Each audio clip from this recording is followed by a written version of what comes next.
Are you telling me I can't? Yeah, I don't know. That was a little frustrating because it's just like, well, you showed all these really cool characters, Blade, Wolverine, and it's just like, why would you think I would not want to play as them? Yeah. I'm actually talking to Joel. We're live, guys. I'm actually talking to Joel right now, who's really excited for the game, and I just told him what you guys just told me, and I'm waiting to see what his response is. If he finds something that's different, please tell me. But that's what I got from that. Yeah, discussion. I'm gonna look into it tonight just to make sure because that's not what I thought it was. To me, cutscenes don't really sell me. It's the gameplay. Yeah, sure. Because I mean, if the cutscenes are good, I'll just watch the cutscenes. I don't really need to play the game. It's why the first thing I said when the Saints Row trailer came out was just don't try to be Fortnite. Don't try to be. And it looked exactly like Fortnite. Even the logo at the end looked just like Fortnite. And I was just like, I really think it's gonna be Fortnite. I don't think it's gonna be Fortnite. I feel like the way that it looked, and I haven't played the early Saints Row, but it seemed like it had more of that grounded type of feel where it's just like, we're just a gang trying to run up our racks, no superpowers or anything.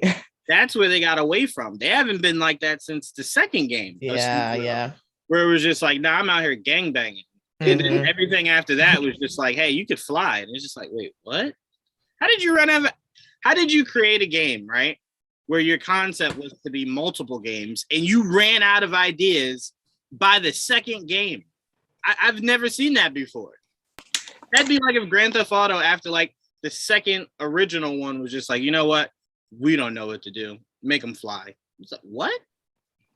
How did you? I think it's because like they made it because it made money. That's why it was like. It's like it took one step towards the crazy side, and people like that were like, "Well, what if we took another step?" And then people like that, they're like, "Let's just go all out. Let's just do it." I feel like they made the game to try to appease a larger audience. Like it's hard to sell a parent buying a kid a game about gangbanging. It's easier where it's just like, hey, mom, I could be the president of the United States who has to save the world from aliens. It's like, yeah, that sounds kid friendly. But if you tell your mom, like, hey, I'm out here gang banging right now. It's like, I mean, you're still gang banging, but it's like that's not the main focus anymore. Right, exactly. To me, I was just like, what? I'm the president now. Why did you do that? All right. Listen, anybody can do it, so why not? I guess so. Why not? Yikes. All right. We're welcoming in Prime and Tia. Welcome, everybody. Hey, y'all. How you doing? MCR. We are the Marvel Cinematic Review of the MCU. I'm really excited. Me and Tia have been sitting on this one for a while. Been wanting to talk to you guys about it, so we're glad we're here. And Tia, this is our last week of feeling special. We're pedestrian. Yeah.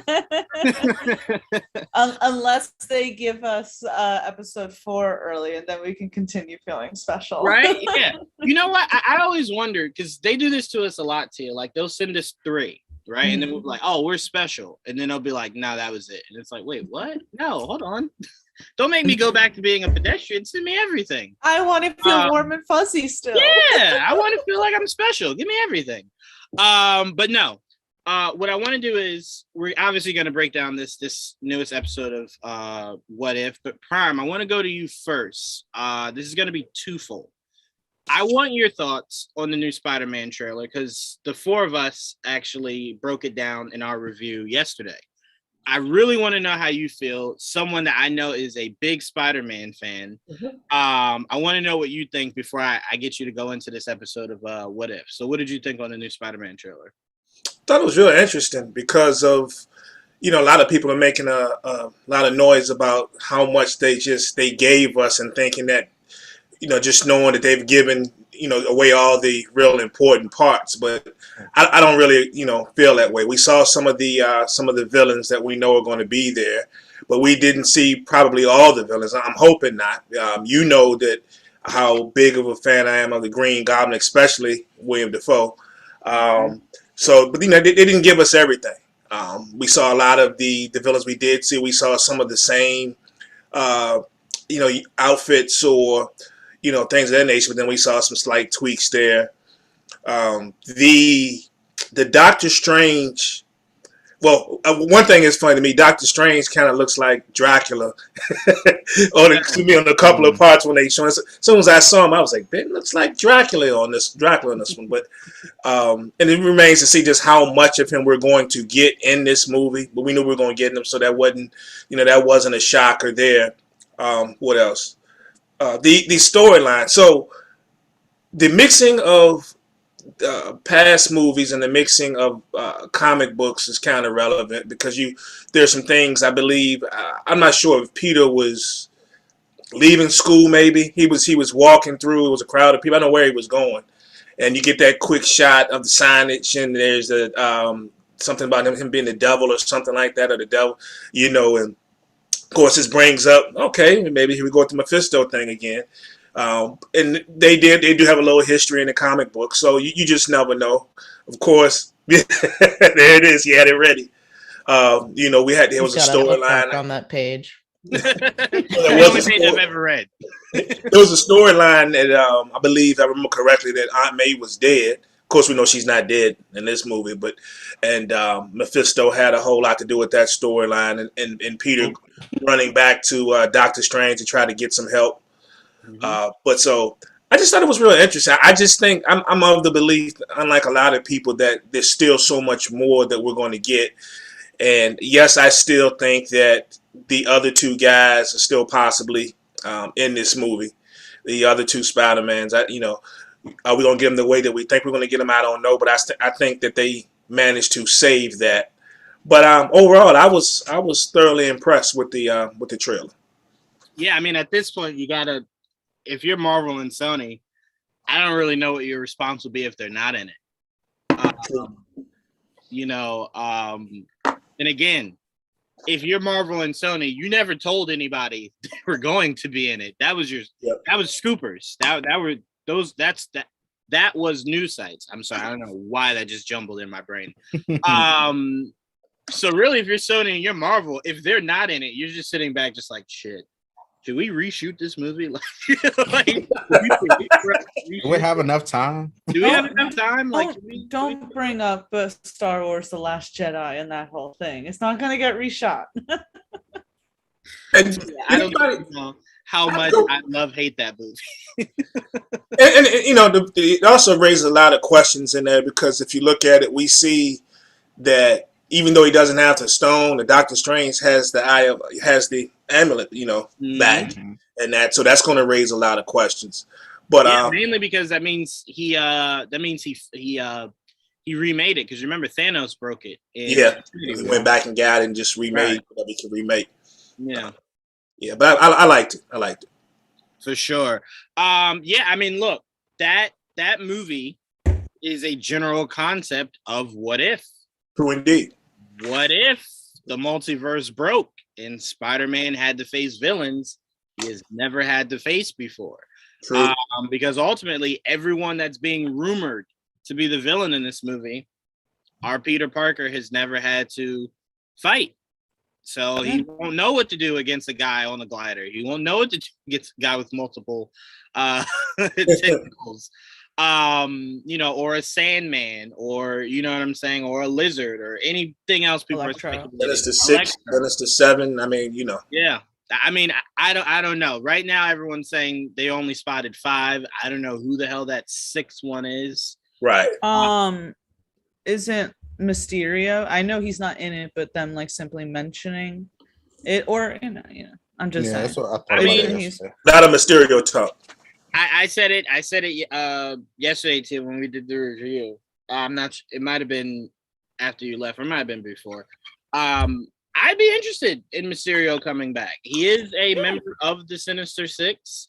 I always loved Jake Gyllenhaal, so but again, this is the MCU, and technically 3 of the actual members of the Sinister Six are in prison: Vulture, Shocker, and Scorpion. Yes, Scorpion. Thank you, Trayvon. Well, no, I'm sorry. Vulture was Vulture. There was some versions where the Vulture was part of Sinister Six. Yes. So I don't think they'll use any of those three, but if they do, it would be nice for Peter to have a familiar face that wants to kill him. Well, I mean, totally just like, what is happening here? Well, Vulture's in Morbius, so maybe he's not going to be in this movie for that simple reason. They're like, let's wait until he's, in Morbius to bring out Michael Keaton again. Mm. Yeah, I think it's going to be a good movie. I think it's going to be interesting because I thought when we saw Michael Keaton in Morbius, they were lending to building the Sinister Six. Only for us to now kind of go, well, I think Sinister Six is here, and it's not really a team up I want to see be done twice. Once is more than enough. It was originally supposed to be its own movie, like its own spin-off Sinister Six movie. And it's like, well, if you're doing it now, don't try to go to that well again, even if you switch the members. I have no interest in seeing that again. Because again, if all the Spider-Man are here fighting the Sinister Six in this movie, you can't really top it by then giving me another movie where it's just one Spider-Man versus all of the Sinister Six. Can't go to that well twice. But all right, Prime, I want to go to you, man. This was a insane episode of What If. I know our boy, what's his name? Edward Norton is sitting somewhere just like, oh, really? Okay, so you just going to retcon. It's fine. It's fine. Retcon me, huh? Okay, all right, no problem. You just going to Terrence Howard me, huh? Okay, all right, no problem, no problem. Like he has me sitting somewhere like it's supposed to be an alternate universe. You couldn't have kept me for an alternate universe? No, we good. But picture getting that phone call, just like, hey, remember how we didn't want to go with you before? Would you like to come back and voice something for us? Hell no. Click. Call my phone. But Prime, what were your thoughts on this episode? That is an actual, not specifically, but the concept is an actual concept from the comics of Fury having to have a go-to plan for if the Avengers did not exist. So what were your thoughts on this crazy episode? So I got to see it twice. I liked it a lot better the second time than I did the first time. Got to really pay attention to it. The framing of the SHIELD agents, brilliant. To me, that was brilliant. The scenes of going back to pretty much phase one of the Iron Man 2, the Thor, the Incredible Hulk. Really loved those, and I liked everything else about it. We got to see some other things like Guardian of the Galaxy sprinkled in, and they're all falling in love with Thor and his hair and all this and standing over him. I thought that was pretty cool. And something that was pretty sneaky, some people, I guess most people caught it, but some may not have. I kind of like the way that Betty Ross and the Widow ended up basically in the same room, and she comes in trying to find Banner. It's crazy with both of them being somewhat of love interest over time. So you can imagine the awkwardness there. What else I like about it? I wasn't overly crazy about the Hank Pym angle. I mean, I didn't dislike it, but I wasn't overly crazy. I might have tried to find a way to maybe change that. But it still leaves some interesting stuff. I mean, Janet Van Dyne is probably still alive. She's supposed to be dead. As far as we know, we don't know who accessed all that information. Just what did he say? A day before, a day or two before. But I thought it was a pretty good episode. Like the only thing I probably would have changed would have been the whole situation with Hank. Maybe I would have tried a different angle and put somebody else behind it. But I thought it was pretty cool. It was awesome seeing the phase one Loki as well. Yeah. Now let me throw this at you, Prime. See if this is true. If this would have interested you more. It seems as though Janet or Hope. Which one's the daughter? Janet, right? Well, no, and here is Hope. Hope. Okay, Hope. I don't know why it's always confusing me. This is why I like you to actually build the MCU with the proper characters first, so I don't confuse myself. Hank and Janet were the original Ant-Man and Wasp. But I get it. Their storyline is dark as hell. Yeah. You don't want to do that now. You don't want to do that now. You thought Ike and Tina were bad. Yeah. You ain't read nothing about Hank and Janet. But anyway, so it seems as though Fury was using Hope the way that he uses Black Widow in the MCU. She was doing missions for him. Yep. And they said a name, and I can't remember the place. But you talking about the Dell? It's supposed to be the same place that Widow. Yeah. And Winter Soldier. She said the Winter Soldier. Wow, Soldier shot her. Yeah. I'm thinking now that in this universe, he sent Hope on that mission that he sent Natasha on. So Hope replaced Natasha, and instead of just getting a nice little battle wound, maybe the Winter Soldiers who actually killed Hope. And maybe he is trying to follow his, trace his steps to make sure that he's staying hidden. So, when I kind of broke that down in my mind, I'm like, if that is true, I'm not saying it is at all. That's interesting to me. Yeah. That's really interesting that they swapped spots. So that was his original spy, was Hope, before he, she died, and then he was just like, well, this is Black Widow person, sure. But it is a cool concept to weaponize the technology of Ant-Man and the Wasp. You know what I'm saying? So I thought that was interesting. One last thing I want to say. It was pretty cool. I thought about Tia instantly when I saw the part with Crossbones and Jack Rylance escorting Black Widow down, and I said, we always agree on how much we love the Winter Soldier, right? Mm-hmm. And the second I saw that, I was like, I thought about Tia on that one, but I thought that was pretty cool. You're like, okay. Well, so it's really funny. I just want to say really quick, because you know how like Frank Grillo came back for Endgame, mm-hmm. and there was that rumor, like a year or so ago, where it was like, oh, Frank Grillo has like 5 more Marvel projects, and he was like, no, that's not true. I don't know what people are talking about. Endgame's the last thing. But then he voices Brock Rumlow in this, and I was like, are you just lying to us, Frank Grillo? They all lie. I know they all lie, but for some reason I was like, no, I mean, he's right. Like, where else would we see his character? Those outlets didn't know what they were reporting. And then I'm like, oh, you sneaky. Yeah, I mean, look, I don't think they've done Crossbones correctly. So I would have been excited to see Crossbones again. I don't know what the Russo brothers were thinking. I don't know what that cosplay was of Crossbones, but that's not Crossbones. I don't know. I got so excited at the end of Winter Soldier, where he looks like he's dead, but obviously he's still breathing, and you see the X going across, and you're like, Crossbones is coming. And then you see Civil War, and you're just like, Crossbones is not coming. I knew it was just too good to be true. Like, again, you guys know that's my biggest issue. Don't overthink things. And there's 2 times in the history of this MCU world they've overthought it. 3 times, actually. That was with giving Wanda an accent when you didn't need to. She doesn't have one. She does not have one. I don't know why you decided to give her one. That's 1. 2, I'm sorry, Tia. I know you want me to just move on and not even talk about it.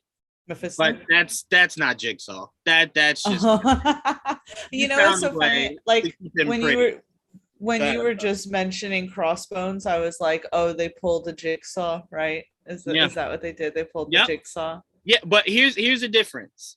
Jigsaw, my only issue with him, besides you just trying to make the whole concept be his memory is a jigsaw rather than his face being a jigsaw, is you just tried to keep him pretty. Like, think about it's Ben Barnes. You don't bring in Ben Barnes and not have him pretty. Like, I'm pretty sure that's in his then contract. don't cast Ben Barnes for that. Because think about this. Think about how much Punisher rubbed his face against that glass. I know. Only for him to have like 3 cuts. And it's like, bro, what?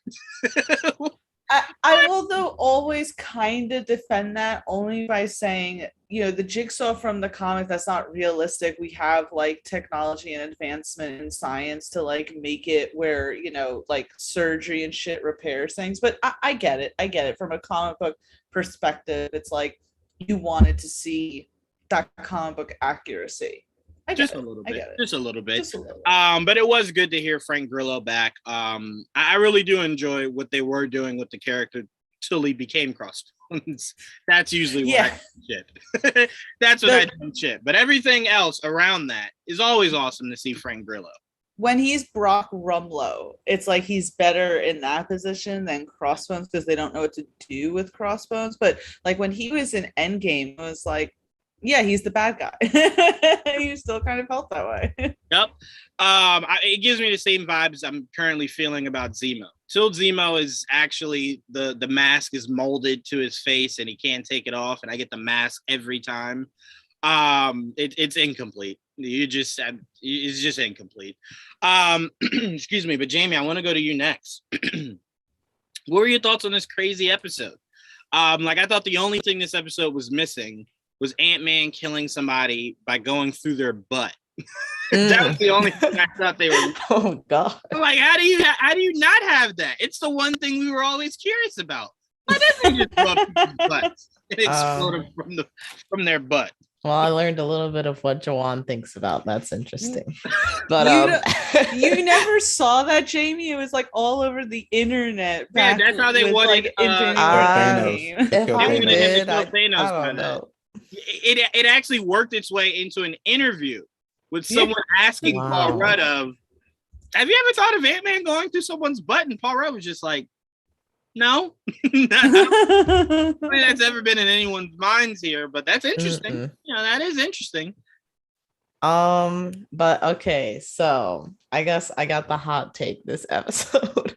I feel like they went about this episode in a direction that doesn't really suit the idea. What if the Avengers didn't exist? I don't think the episode was bad in any way, but the whole episode was focused on the death of the Avengers, not what if they didn't exist. What if Thanos came to Earth and the Avengers weren't there? Or what if Ultron, decided to mess stuff up and the Avengers weren't there? That's what I was thinking when I was thinking, like, what if the Avengers didn't exist? Not let me just watch all of them die. So to be fair, really quickly, I think that's what they were alluding to at the end. I think if they can, I think when you saw him wipe off the snow and Cap's shield was there, and then behind him was Captain Marvel, I think that he was freaking out, and that's what led him to hitting the pager to call her, because it's like, well, if Loki decides to come back, we're screwed. We have nothing standing in the way of him just taking over all of Earth. So I think it was somewhat implied, but you're right. It didn't focus on, all right, well, what does a world look like with no Avengers? Like, do you submit to everything? Like, oh, well, yeah, you want Earth, it's yours. I mean, it kind of did to Loki, right? At the end, right? Didn't it kind of, he looked like he's taking that over? Was like, I feel like that was more of like, it wasn't like the central focus. It was just like kind of a way to wrap it up. Like, oh, now we kind of see, like, if Loki came down, he would just start running things. But I would have kind of wanted to see more of that, and like what Fury would have done to try to like come up with a solution, or a different Avengers team, or how would they have tried to navigate this issue. So yeah, I feel like they should have focused on that a little bit more. Well, but go ahead. Now, I was just going to say, to your point, I don't know if this is going to be the end all be all, but we can kind of tell by looking at some of the trailers that, as we were talking about last week, that we do believe that these are all going to tie in some way. And does this whole deal with Loki basically just taking over everything, is that going to be one of the things that they're going to have to deal with later in these episodes, because we pretty much believe that that we're going to see Peggy Carter and Doctor Strange and everybody kind of on this at one time. Mm-hmm. So does this whole Loki situation tie into what we're going to get later? And does Fury assembling these new Avengers, these other Avengers, going to have something to do with that as well? Yeah. I mean, it's interesting because I don't know because when he wipes off the shield, that's not Peggy's shield. Yeah. So I don't know what the main continuity is. Right. If they're basing things around, or if they're just pulling certain things. Because if they're just pulling certain things, I think this was just a one-off. I don't think anything from this story is necessarily part of a main continuity going forward. This might have been just a one-off. That's why. So I don't know. I got Jamie.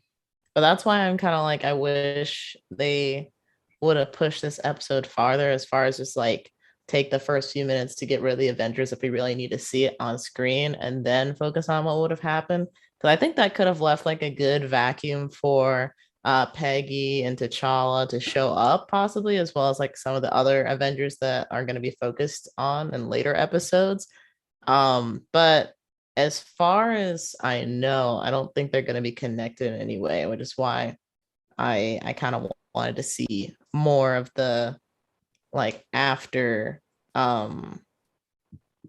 effect of like the Avengers being dead in this episode. But other things, I did like Coulson's reaction to Thor was pretty funny. And it's like he's just a fanboy for all the Avengers, and that's just great. I do the idea that like Hank Pym did all of that. I'm like, I don't know. I don't know how to feel about it. Like, I don't necessarily love it or feel like, oh wow, like that's a really interesting take. But I also don't hate it. I'm just kind of like, okay, like that's cool, I guess. I mean, I more so appreciated it because we'll never get it in the MCU, and again, that's why I hate skipping steps. Yeah. Yellow Jacket is my favorite Ant-Man. That's my favorite version of Ant-Man. It's the most interesting. But as soon as you see the first Ant-Man movie, and Tia, I'm blaming you, even though you had nothing to do with it, because it's your man. They already did Yellow Jacket. He was the villain, so they're not gonna double down on it and make Hank a Yellow Jacket down the line, or you never know. You never know. To me, I kind of feel like you did it already. You did it with making what was it? Cross? Was that his name? Was Darren Cross? Yeah, okay. You did it by making him Yellow Jacket, which I guess to me is a little bit genius. Because Ant-Man doesn't really have like a rogues gallery that you're kind of just like, well, we got so many people we can use. So it kind of makes sense. Is Darren Cross not Yellow Jacket in the comics? Was that something completely made up for No, what happened was when Hank Pym decided to not be Ant-Man anymore, he became the Yellow Jacket. And that's where Scott Lang then stole the suit and became Ant-Man. I mean, you could maybe have something like that where, Hank Pym cracks or something for some unknown event. Maybe Janet's like, 30 years apart has made me realize I don't want to be with you. And I don't know, he has to have some knowledge of the Yellow Jacket, considering Darren was his protege. You never know. They could spin it. I mean, it's the effect from the quantum realm makes him crack. Yeah. I think they went the route of, instead of Hank creating it, it was Cross that created the concept. I'm just saying, if I hadn't have seen it, I would say, there's still a chance for it. But since you've already done it, I don't really need you to double down on it. Like the whole look and everything is just too, because remember, the look in this is the look of Yellow Jacket. So I'm like, I don't need you to double down on it. You did it. It's, again, I have to let it go. Once I heard they were casting Paul Rudd for Scott Lang, I was just like, you're just gonna go right by. You're just gonna skip right over Hank. And I think that really upset me because I never liked saying that Stark was how we got Ultron. When you had Hank, like you literally did Age of Ultron right before introducing Hank Pym, and I'm just like, why? You know, like Stark isn't the personality you want Ultron to be mirrored after. I don't need Ultron cracking jokes, and that's what I think I really hated about Age of Ultron is that he literally just became a more sarcastic Tony Stark, and I'm like, who asked for that? Who asked you for that? I mean, You think Stark wasn't enough? I did it. That was the whole point. To me, I need, especially when they cut the arm off. Like, oh, sorry. Yeah, I need Ultron. Like that's great. The problem I had really, Trayvon, was in the comics, Vision and Ultron are void of personalities, and all you did was just give them Stark's personality, where they're cracking jokes, they're funny, they're humorous, and I'm like, no. I mean, didn't you kind of need to give Vision a personality if he was later down the line supposed to get with Wanda? No, that was the whole interesting part of Vision, is that he's so dull and boring that you're kind of just like, why did you pick him, Wanda? Like, there's real people out there. Yeah, like just human males. She's like, yeah, they suck. Yeah, apparently, she just said, I didn't even try to date. I just went right for the robot. But no, so I mean, that's Jamie. That's what really intrigued me the most about this episode is, what if Hank did have a screw loose and became Yellow Jacket and became the actual villain of the story? So I liked it, and I also give him a lot of credit. You know how almost virtually impossible it is to kill the Hulk? That is really the only way to do it. See, I feel like that's another thing that I thought about after I watched the episode for like, it was weird because like the first time I watched the episode, I was like kind of falling asleep because I was tired. So I watched it again to make sure I caught everything. And when I was watching it again, I was like, wait a minute, like one arrow killed Thor? Like that doesn't make sense to me. Fair, he didn't have his powers then. Yeah, remember that was when Odin had stripped him of basically human God status. Yeah. So he just like dropped dead though. Like no, like oh, like I hurt. He's just like, ugh. To be fair, Hawkeye is a very precise. Yeah, he is. So you would assume he hit him in a vital spot. I agree with you. It's just off-putting to know Thor's a god, and an arrow is what killed him. But I think they were going for, that's the most vulnerable Thor ever was. And I guess so. I think we'd believe too in this, that since you guys are bringing up Thor, that this is probably, I guess that Odin is probably just sitting as Odin sleep right now. He's probably still alive. Wait, say that again, Fern? You know, I think Odin is, you know, when he goes into the Odin sleep. Yeah. When he sleeps, I would venture to think too that this is probably what he's doing now. Yes. He's still alive, but he's in that sleep. Right. Yes. Because he wouldn't have sent Loki. The whole point is to protect the 9 realms. Right. I doubt Odin would have launched a full-on army to take over one of the realms. Yeah. But again, it's what if. So maybe it's what if Odin didn't care about the 9 realms. It's just like, Asgard is really all I care about. Go ahead and blow up Earth. But no. So was the Hulk thing an issue for you, Jamie, or was that maybe one of the more deaths of the Avengers that made the most sense? It wasn't an issue for me. I was just kind of initially confused as like, whoa, like he just is like what happened there? But like once we got like the kind of explanation as like why that happened, I'm like, okay, well, I can see that. And it's kind of interesting that they like figured out a way to kill the Hulk. So I'm like, oh wow, so it's possible. So I heard this. I don't know how true it is, so I'm not saying this is fact at all. This is speculation. I heard what actually happened was when Hank went inside of him, he used one of the chips to enlarge Hulk's heart. Yeah. So it's just pulsating extremely fast to the point of where he explodes. Because he gets bigger as the matter he gets is supposed to be, right? Exactly, right. So you were just getting him really angry. So the angrier he got, he exploded himself ultimately, which again, hats off to Feige and the team there. That's not something I thought I'd ever see them do, even though the blood was green instead of like really showing like, damn, he dead. It's not something I thought they would have shown on screen. Like I thought maybe you would hear it and like see Betty's reaction. But the funniest thing of that scene is picture Yablonsky, who went through getting all the serum put in his body and everything, and he's just like, I'm about to go show I can beat up the Hulk. Then he explodes, and you're just like, well, I don't need you. It's just like, damn, man, you know how much pain I went through to do this? It's like, send me somewhere to kill somebody. Like, damn. But no, that was really interesting. That is one of, if not my favorite Incredible Hulk scenes ever. Is that scene. That is one of my favorite Hulk scenes because it's the most purest Hulk. Him being angry enough to withstand the sonic cannons. We see him use the Hulk clap. He's throwing parts of cars. He's just like, I will murder everybody to save Betty. Simple as that.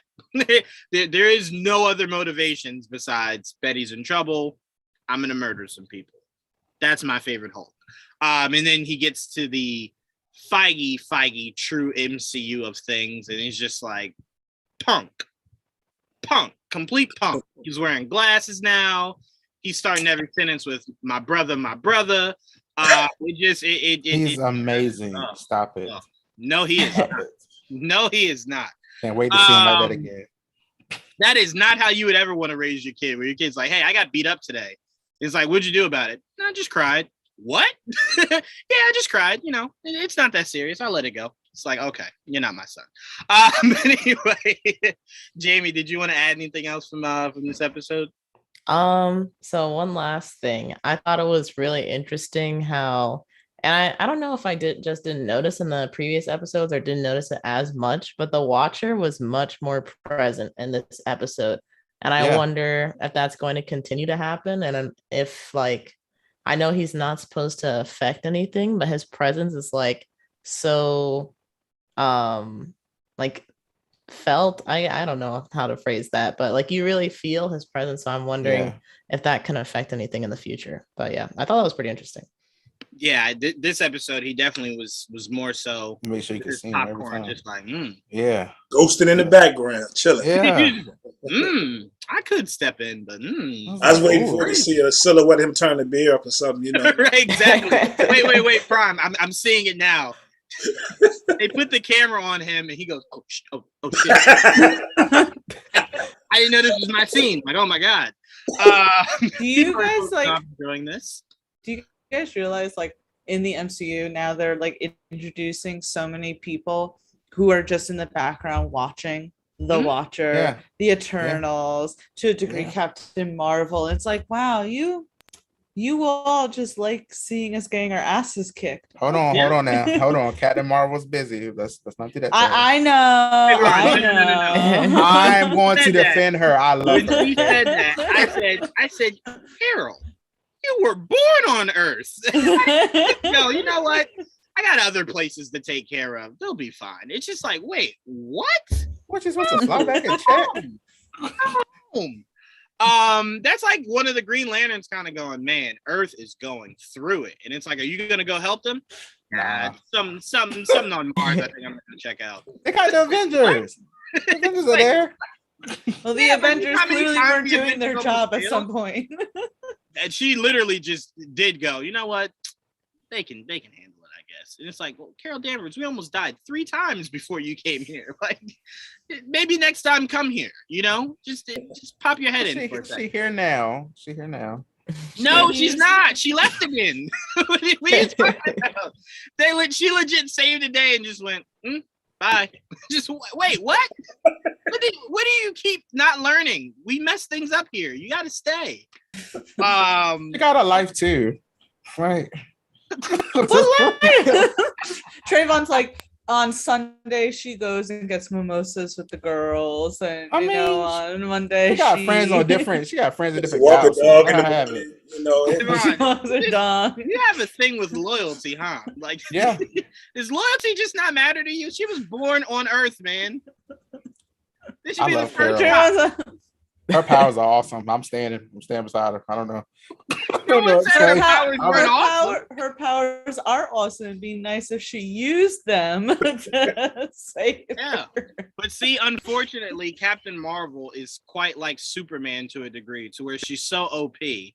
Yeah. It's really hard to have her here on Earth and go, I need a I love guy in it. a metal suit to help out. It's kind of like, no, she could have just done this herself. I assume she could have killed Ultron single-handed. She probably doesn't come to Earth for that purpose because she knows her phone would be blowing up. It's like she couldn't even go and get like, food at a street cart in New York City. She'd be like eating a hot dog, and it's like, oh shit, again. it's like, hey, someone's robbing a bank. Did you call the Avengers? No, we saw you. No, Just Captain Marvel's there. It's like, yeah, you didn't see me. I'm not here. Call somebody else. Call literally That's the real reason why she cut her hair. That is. She's just like, they won't notice me. No one will know who I am if I cut my hair. But yeah, so that is very interesting. I did love seeing her at the end of this episode, to where it was kind of just like, what, Fury? Oh, I was so excited. What I do was you like, need? yes. It kind The of queen is here. It kind of mirrored the end, because it was the end of Captain Marvel, right? Where they like were toying with the beeper, and then she's like there and she's like, where's Fury? I don't know, it just like she felt like she was given that same sort of stance, like, where's the fight? Wait, no, that was the end. That was the end of Infinity War is when he hit it. Right. The end of Beginning of Captain Endgame? Marvel was the Oh, end yeah, It was yeah, after credit scene. Yeah. Yeah, it was the Yeah, after yeah, credits scene of Captain Marvel. Yep. Yeah, Oh, when no. She has on that Rogers costume, too. and I'm sorry. Thanks that she has it with the reddish color costume or whatever. Yeah. Because they filmed Endgame before they filmed her Captain Marvel movie. Yeah. So the suit was somewhat updated in the newer one that it was in the old one. It was just kind of like, how did you mess that up? Like, Yeah. how was that not coordinated better? Right. I actually like the costume better in Captain Marvel. But I like her hairstyle better in Endgame. That's how she should always look, with her hair cut low. Indeed. So I'm like, well, seeing a whole movie with her with long hair, then another movie with her with short hair, I'm like, okay, all right, yeah, just keep the short hair going forward. I mean, that was her look for Civil War 2 and on, was the short hair. I'm like, that's the best look in my opinion. That's the one I prefer. But yeah, she, like you said, Tia, she did kind of show up just like, all right, I told you if you're going to show up, it better be important. So what? Like, I had to go get my gloves. What do you want, Fury? I didn't even have time to put my gloves on the way. Yeah, she's like, I had to fly so fast, I didn't even have time to Super fully put them Saiyan. on. Here. Wait, what'd you say, Trayvon? That's our Super Saiyan. That's Her Super, yeah, technically, I just love her, she does man. go Super Saiyan. Even though now she has a Gohan hairdo from when he was fighting Cell. She does have the Gohan look, to where it's just like, all right. Usually Super Saiyan, we see the difference in hair, but if it's short, I don't think it's gonna grow longer. So, all right, let's see how this looks. But no, Super Saiyan 3. Super Saiyan 3, right? But technically, Super Saiyan 2 changed the whole hairdo of Goku, and it was just like, why? Why not just the same hairdo but yellow? Why did you now get a shape up to become a Super Saiyan? But anyway, Tia, I want to go to you next. What were your thoughts on this episode? I really liked this episode. I will agree with Jamie that the reveal that it was Hank Pym was kind of strange. When they revealed, I go, oh, that's who's the mastermind of this like old guy. Okay. But I did like the grimmer direction that this episode went in, because episodes 1 and 2 were super fun. They were relatively lighthearted. We had a really great time in those episodes. So for this to really just kind of do a 180, it really shocked me because I wasn't expecting that.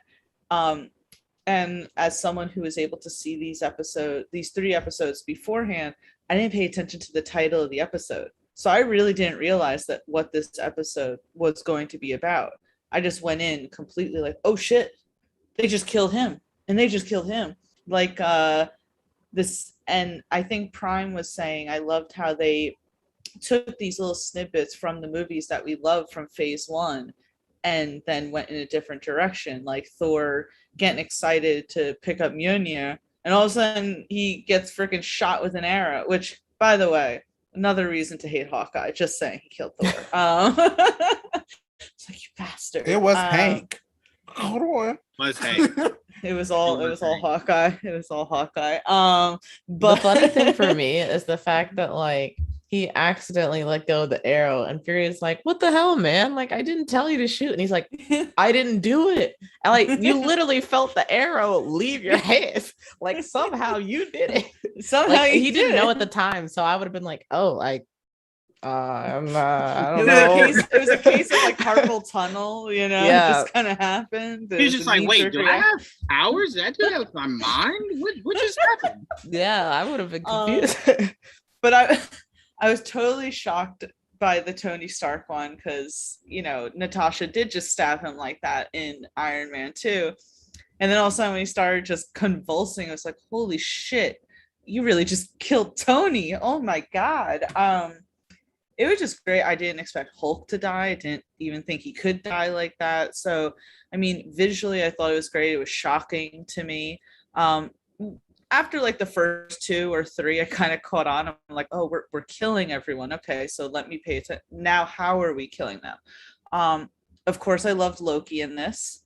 I loved his condescension. You know, phase 1 Loki was a great version of Loki, so it's kind of cool seeing him in this like powerful glory. I love the end of it. It took a few days, and suddenly he's taken over the earth. It's like, oh, that's interesting. It's like, what if the Avengers didn't exist? Well, I guess Loki then would have fulfilled his purpose for that. So that was cool. Mm-hmm. I love the end of it.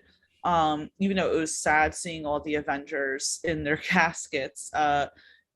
Fury, I don't know, the way cool, the symbols were cool. There's something like Fury, like wait till you hear Fury, my like it's okay. Fury just garners up this like passion, I feel, for these fictional characters that I feel through the, like, you know, screen. And I loved him kind of just going and wiping away the snow. There's, as you guys said, Captain America's shield. And it's like, okay, we get the captains, you know, it's time to get the captains. Now we're getting, I want to see a continuation on this. That looks great. Yeah, I liked it. I liked the darker tone. I didn't think that Marvel would do something like that. When they do dark, they really go dark. Like at the end of Infinity War, you know, none of us sat there and expected to literally see half of the people that we love completely snapped away. I didn't think they were brave enough to do it. No, I knew so it was a storyline, and I'm like, how do you avoid that? And well, someone like me who doesn't know the comics, you know, I'm the one who's sitting there, you know, shocked that that's happening on screen. So, you know, again, when Marvel does it, when they decide to go that extra like level, they go there. So I really enjoyed this episode. I saw one outlet, I forget who it was, and I'm not gonna, even if I did, I'm not gonna call them out. They called the episode boring, and I'm like, I just don't know how you walked away with this boring. I can see the criticisms, like Jamie had some really valid criticisms of it, and I agree that, you know, Hank Pym really did shock me. At first I didn't get it when Natasha was like, it's all about hope, it's all about hope, and I'm like, hope like the feeling hope? It didn't click that we were talking about hope. But I didn't think it was boring at all. I really liked it. It was a nice little pause between the fun of the first 2 episodes. Yeah, Jamie, I'm reading here what you're saying, Jamie. Hawkeye was Fury's right-hand man. Yeah, in the first episode when Peggy jumps to the portal, it's Hawkeye and Fury staying together, and Fury's like, who's this chick? And Hawkeye's like, that's Captain Carter. Like, what are you talking about? Mm-hmm. So I think it's interesting that like they were both paired up again as kind of like like his right hand man. So I'm wondering if that's something that will continue or if that's going to build into something deeper. I don't know. Well, remember, it's not necessarily that. Remember, that is how Avengers started, and that is how Thor. That is how Thor played out. And remember, Natasha was being interrogated by Russians at that time. So he didn't have. Natasha is his, out of the two, she is his right hand man because Natasha is more willing to do the things Clint won't. Yeah. So that's usually Fury's right hand man. But those specific scenes, that's how it actually played out in the MCU. Okay. That was our I first forgot time that. seeing Hawkeye in Thor, where Well, he I was remember perched that. up. It was up there the I same, remember yep. screaming Yeah. when he went to go select his weapon and selected the bow and arrow. I remember me and my dad were in like a packed theater, and literally no one else responded, and I'm just like, oh, like what? And everyone's just like, what is that? And I'm just like, oh, shut up! Like that's Hawkeye. I did not know that. I freaked out. I freaked out when I saw it. I was just like, oh my god, Hawkeye. I personally love that, and you know, to see Shield building right before your eyes. Yeah. You know, Natasha in Iron Man 2, and then Clint, and you're just like, Fury's babies are coming. Like, it's like we're seeing Fury's children right before our eyes. And then in Avengers, you know, Clint was who got taken over, you know. Right. But I'm sorry, go ahead. I just wanted to say that I really, in the MCU, enjoyed Nick and Natasha's relationship.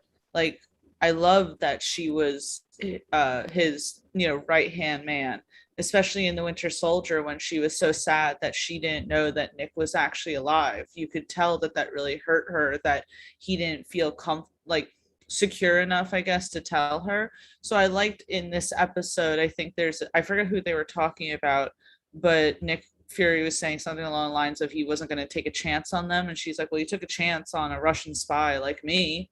You know, and this was after she was being accused of killing Tony Stark. And he's like, yeah, well, I don't regret that decision. You know, I don't think that you did do this intentionally. So I always really liked their little relationship. For sure. All right, Trayvon, before I go to you to end this out, I want to read some of these comments we have here. I'm going to read them kind of out of order. All in the Game just said Maria Hill is technically his right-hand person. In the comics, yes, but it wasn't necessarily right hand. It was just the only person he trusted to take over S.H.I.E.L.D. if he was not there was Maria. So it was kind of like having three kids. Hawkeye was the one that was kind of the more immature one, so where you're kind of just like, well, clearly you can't be the head of this family. Natasha was the wild card. So it's like, well, clearly you can't be the head of this family. Maria was the more so the straight A's, never got in trouble. The one that he could really say, you're the maturest out of the three of my kids. Go ahead, Prom. Hey, real quick. I just wanted to say I wanted to mention real quick to Tia's point about seeing the coffin, the coffins there. Mm-hmm. Right. What do you think was in the Hulk's coffin? Because it was relatively small, and he got that is weird. It wasn't just like an urn or something. Yeah, His shorts. What's in Prime? That's savage. We can assume that one was the closed casket for sure. He just looked like scrambled green eggs in there. That is a horrible. I'll never eat eggs again. Thank you, Tia. Prime brought it up. Just your average Joe. Shout out to Joe. This was an unexpected episode. Loved how dark it was, but also loved how it was almost like watching Incredible Hulk 2008, Thor, and Iron Man 2 happening all at once. Mm-hmm. Yeah, because virtually they got phase one in right. One episode, yeah. Prime. I know you remember the age-old theory of when Hulk was screaming at the lightning. Mm-hmm. In Incredible Hulk, that was Thor's hammer falling from the sky. So a lot of people kind of feel it was all concurrent to each other, like they were all happening simultaneously. Because remember, in Iron Man 2, you literally get Coulson saying, "I gotta go to Mexico." Like, well, I gotta go to Mexico. Didn't they confirm that all of that stuff was happening at the same time? Thor 1 and Captain. I'm never sure when Feige says, yeah, that was, I meant to do all that. Remember, this is the same universe that is trying to convince you Tom Holland was the kid in Iron Man 2 that Stark saved, and that's why he's such an Iron Man fan. No, What? because they brought that kid in for Endgame, so Yeah, they that's a different. No, That's a no, different no, kid. It's no, not. No, you're thinking Iron Man 3. Iron Man I am 2. thinking about that. Iron Man 2 is when the dome was exploding Yeah. and the robots were killing everybody, and Mhm. Stark came down and saved that kid personally, Oh. and then flew him out of it. No, Yeah. they would have Yeah. mentioned that. You know, Peter Yeah. Parker would have geeked out about that. 100%. That's why I'm saying when Feige says, like, yeah, I planned all that. It's like, okay, sure. It was a very happy coincidence. But no, I mean, I do like to think that Hulk was screaming at actually seeing something rather than just like, it's lightning and you're screaming at it because what? You're like a dog or something? Like, what do you, I don't understand. Like lightning. Yeah. Screaming. I don't understand that. All in the game says, why is Captain Marvel the automatic go-to for OP hero? Wanda's literally the most OP Avenger, but people seem to gloss over this. I don't think anyone glosses over it. I think I was mentioning she was OP in the terms of Well, they seeing don't her know pop that up yet. in They don't know that no yet. one. They don't know that Uh, Wanda's OP. I Oh, think no. also- If you know the comics, you know Wanda is way more OP. No, I'm saying like Well, and they don't know Wanda at this point. You know, That's Fury true. Right. Because like knows- she just Right. awakened or is awakening to like her full potential. So she Right. could like Right. very easily replace Captain Marvel in that slot in the near future too. So Oh no, I think she's replaced it right now. I get what you guys. let's wait on that. Let's wait. Trayvon, I'm not hating on Captain Wait and Marvel. see. I'm probably Now, I in love like the magic 5%. I'm probably in the 5% of people who really didn't hate on the movie. So you know, I get you. I'm just saying, Wanda, she's crazy powerful. I don't think that's what All in the Game is referring to. I think he's referring to overall, like in the comic book sense. In the comic book sense, people think I can't Captain speak Marvel about that. is the most OP. When again, he's right. I think we forget the whole thing I was excited about for WandaVision. Wanda said something, and then half of her population disappeared. That is as OP as you could possibly get. So he's not wrong, but if he's referring to what I was saying, I know that for sure. I just meant in the sense of this episode, it makes sense as to why Captain Marvel was just now called. Because it's a character that you don't want to kind of just bring in at any given point, because it's like, well, if she's here, I don't really need anybody else. So you don't want to just use her for anything. You know what I'm saying? So he actually says, I mean, in general MCU terms, not this. Well, in general MCU terms, All in the Game, Feige has said that Wanda is the most powerful Avenger. I think that Captain If she knows how to Marvel use is it. say Even if she physically doesn't know how to strong. use it, that makes her even more dangerous. Is Well- not really knowing how to navigate it. Well, Captain Marvel is physically strong. Like the Hulk is physically strong.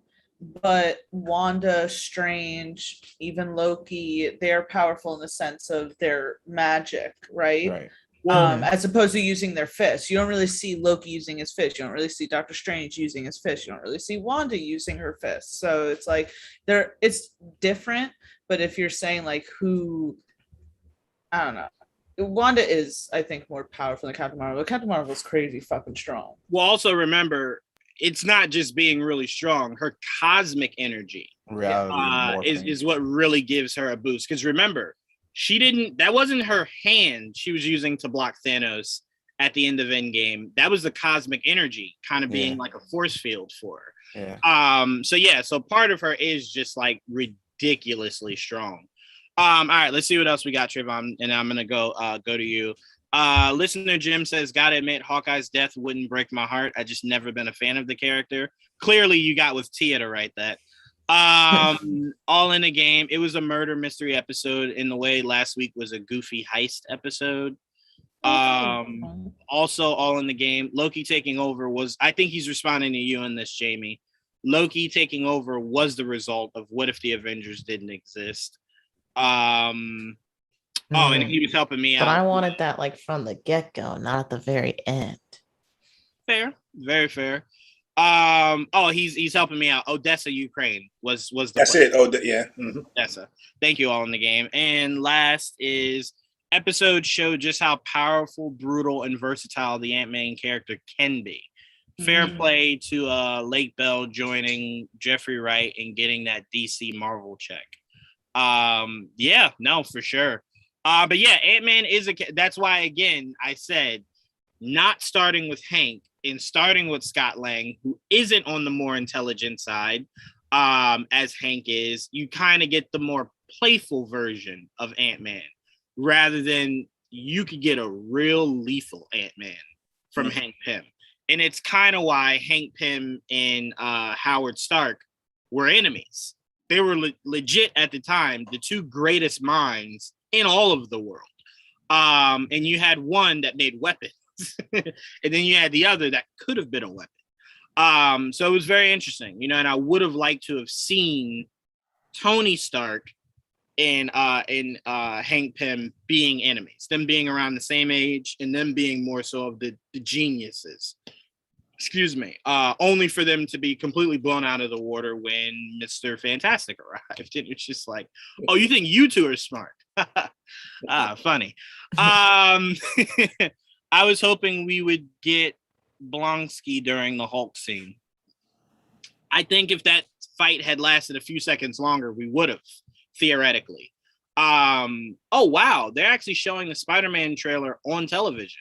I don't usually see this. I don't think I ever saw the Batman trailer on television. That's awesome. But anyway, yeah, we were saying that, listener Jim, to where it's like, well, we assume you kind of just wasted Blonsky getting the whole formula put inside of his body because Ant-Man kind of took care of it. It was just like, I'll kill him for you guys.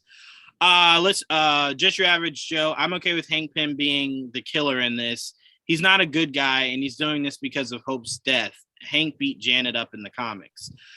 There was more to Hank, but he was very abusive.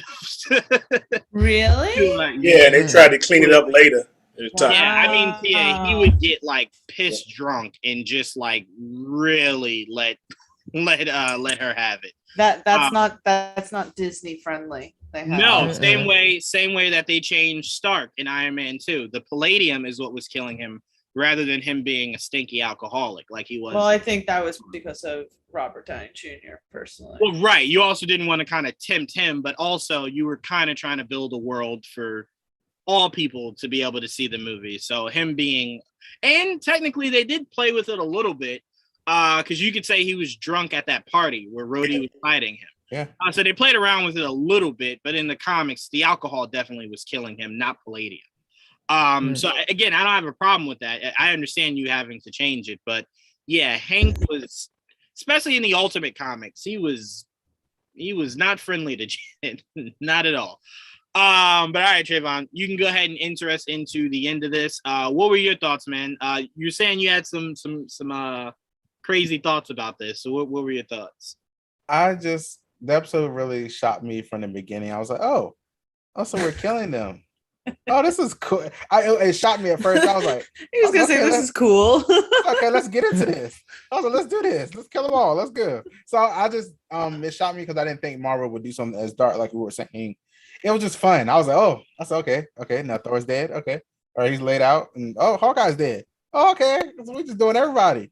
And I was like, oh, Black Widow's gone now too. I was like, wow, this is awesome. And then the Hulk death, the explosion. I was like, this is amazing. This was so crazy for me. I just really, really, really loved this. It was really morbid for me, but I was really loving this. I was like, this is great. This is perfect. Keep doing stuff like this. When Loki showed up and he just, I forgot what was that thing, that thing called? Yeah, the Bifrost thing he was using. It's just like he got there and I think, was it Sif beside him? Sif? And like everybody was just following him. I was like, why are they like helping him? I was like, why are they just like there? Well, remember that was the whole course correction for Loki in this episode was instead of wanting to come here as a conqueror, he came here as a brother. Mm-hmm. The whole point was to get revenge for Thor's death. So it wasn't like, oh, we're coming with Loki to take over Earth. It was more so we're here to get just see what happened. Yeah, right. I don't think Lady Sith would have let Loki just murder a whole bunch of random people. I think their goal was very specific. We're here for the person responsible. It's why when Loki got the person, they left. So his goal here wasn't to take over. Like we know it will be, I guess, technically at some point. So when we finally got to it being Hank, at first it was like, okay, Hank did all this. He's old. He's doing all of this. I was like, I was like, okay, sure, all right. And then when I saw him in that suit, I was like, why does he have the yellow jacket suit on? See, I didn't know that backstory. I had no idea. I was like, why does he have that on? It confused me so much. I was like, okay, fine. He has it on. He killed everybody. I mean, I guess this is what you do. I was like, he's just nuts, I guess. Fine, whatever. And I feel like he just caused more issues than he needs to. Why don't he just kill Fury? Like, why do all of this? Just kill Fury. Why do? Yeah, I thought that too. I'm like, why do you have to kill so many other people that had nothing to do with it? Right. Just kill Fury. Because it's one of those things where it's like Hope died, and that meant so much to Hank. So Hank's like, I'm gonna kill what is kind of important to you, so that you have to live with that as with me, where I have to live with this as well. Well, also keep in mind, it's a comic book trope. It's the same reason why the Joker will blow up a daycare instead of just going up to Batman and stabbing him 60 times. Like it's usually more so the methodical. I want to break down the things that mean the most to you before I then approach you. So it's just the classic villain trope. Yeah, I guess. Yeah, I don't know. I enjoy this. When Iron Man did fall to the ground, though, I think I paused it. I was like, wait. I was like, did she kill him on purpose? I was like, this is What If. Maybe Natasha's, being an assassin. Like, maybe that's where we at. And I was like, this is cool. This is cool. So then when Loki was, I guess, taking over, and I didn't understand, it threw me off when he wiped the ice, and you saw Captain America's shield. It just threw me off because I thought this was the same universe as Captain Carter. That's what I thought they were going with this. But when you see that shield, it just throws you off and make you think that it's not connected. But is it? Like, why? Like, why the confusion? Like, for me, I just felt a little bit like thrown off by that.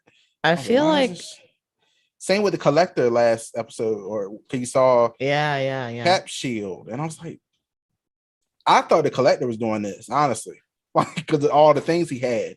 I was also, he had to, maybe this is where he gets them all, but I just, a lot of it just doesn't connect apparently, and I was like, all right. I think if this isn't like a true anthology where things are just like completely separate and each episode is its own story, then it'll probably come together next episode, because that seems to be the trend with these Marvel series, where like they'll start to really tie the pieces together in episode 4. Remember also, not all of them are going to be connected, because we're going to get a Marvel Zombies episode, and that's where all the Avengers are dead and become zombies. That's not a spoiler, because I didn't see the episode. I just know that's what the actual Marvel Zombies are. So again, not all of these are meant to connect. I think maybe towards the end of the season might be kind of the accumulation of all the small different pieces of each episode that come together to give us maybe that Avengers type moment. But as for now, I think it's meant to be different and separate. Yeah. And at some point you'll bring it together. But knowing that Marvel Zombies is on the horizon, I think we know that it won't connect every episode. Maybe at some point, but definitely not every episode. So I don't think they're meant to be all like how the MCU is, where it's one connective thread. I think the whole point of What If is they're supposed to be isolated stories. And then maybe at some point something connects, but they're supposed to be different. So the last thing I want to talk about is the thing that makes me excited about this is I never thought Marvel would go this dark, and I hate that I read too much in this. I'm thinking if they do this, everybody's dying like this. Maybe Deadpool does have a chance. Like I just really think about that's where my mind goes. I'm like, Marvel, I would never think Marvel would do this. This is something they'll throw on Hulu instead of putting on Disney Plus.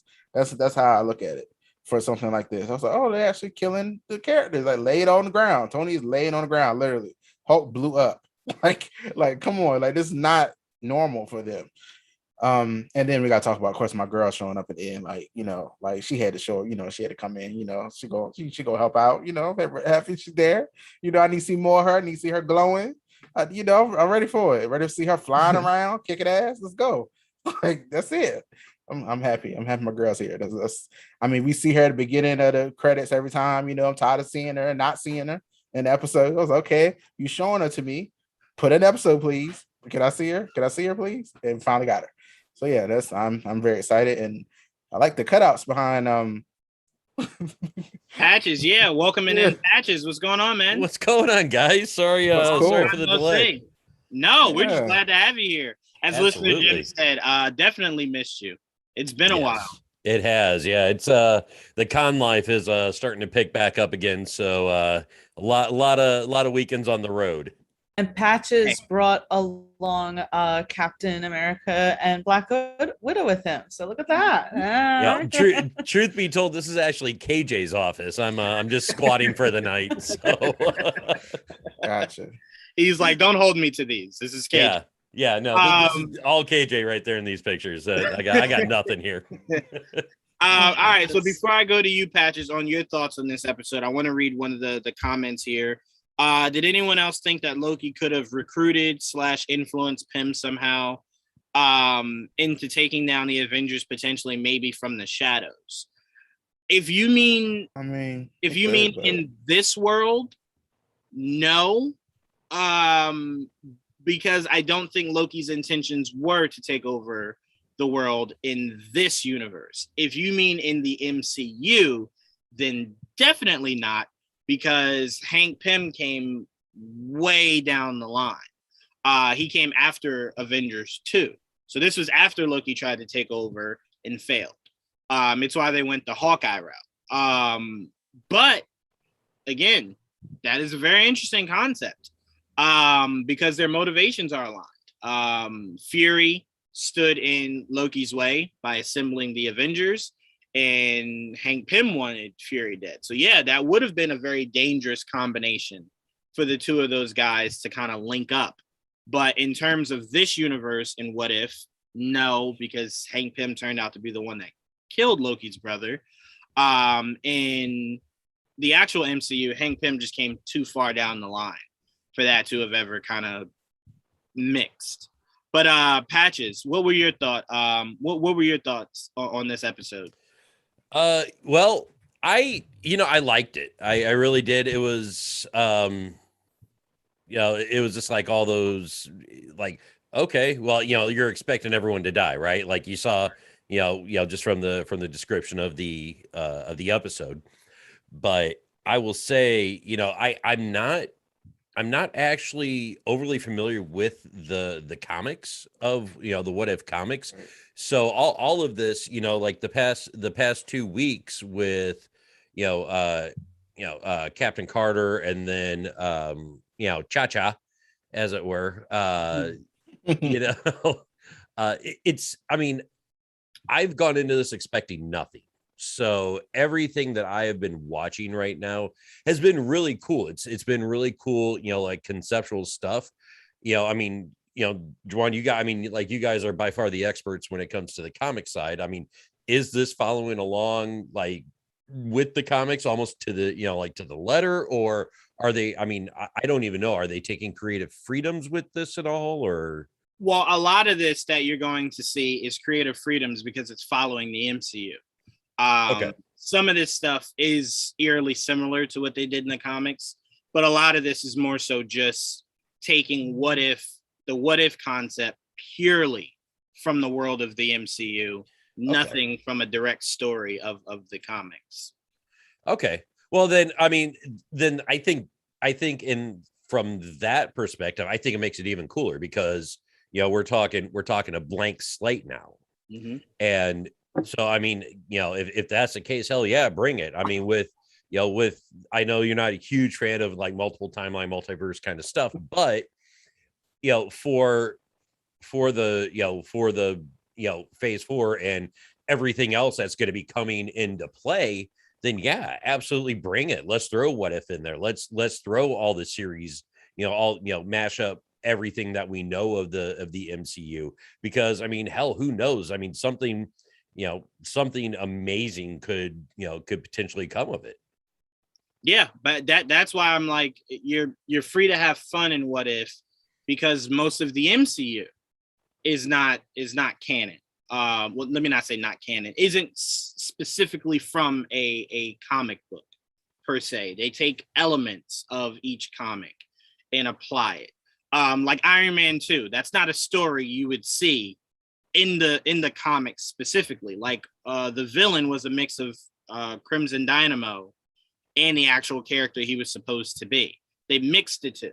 It's why when you see the suit at the end, that's the Dynamo.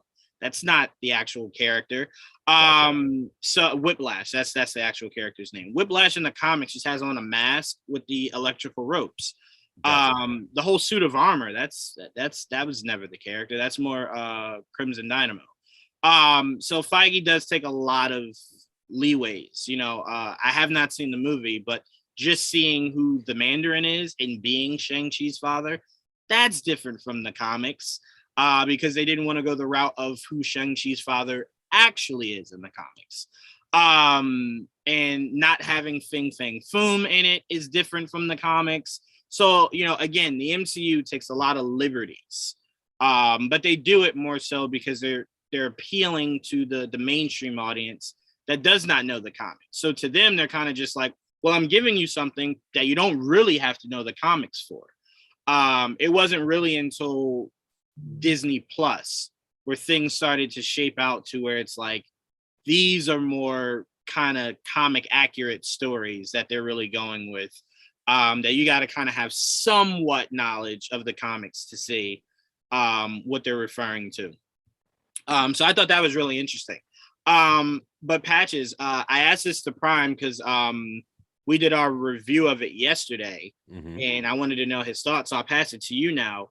What were your thoughts on that Spider-Man No Way Home trailer? Excited. And you know how I feel about Spider-Man. I'm just gonna call my shot now. This is gonna be my favorite of all the Spider-Man movies because he's only gonna be half in it. So I'm good with that. We got Benedict Cumberbatch here. Wait a minute, going to be in half in it. Well, Patrick. Benedict Cumberbatch is in there to actually take his thunder, so I'm good with that. And I don't normally attack you here, but he's gonna stop hating on Tom Holland. He's so precious. I love Tom. I told you we've worked with Tom several times, and he's an absolute gem of a human being. He really is. I love him as Spider-Man. I love him as Peter Parker. It's just I'm tired of the Spider-Man character. As Spider-Man, he's magnificent. I absolutely love him. Just the character, and I'm just done with the character itself. So you're more of a Miles Morales guy. No, I don't. Any of the Into the Spider-Verse even, it's just like, oh, look at that. You're just older variations of, something tragic happened to Peter Parker or Miles Morales or whoever, it's just like. Let me ask you this, because I know a lot of people feel this way about Superman. Do you just not like the character? Or are you just saying we've gotten the character too much? We've gotten the character too much, as opposed to Superman, where I just feel like he is just balls ass boring. I don't tell that to Kanan.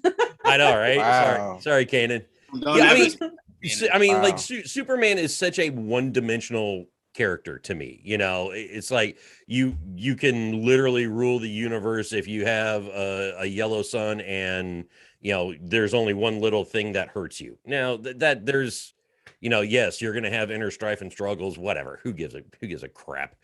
That's just, it's just boring and shallow to me. But I think just the Spider-Man, it's just been played out because it's the, we've talked about before, I think too, I think why, like that DC thing, like why they've kind of lost its luster and why people have kind of, bagged on them a lot is, because of the big three. We've always had Superman, Batman, Wonder Woman, right?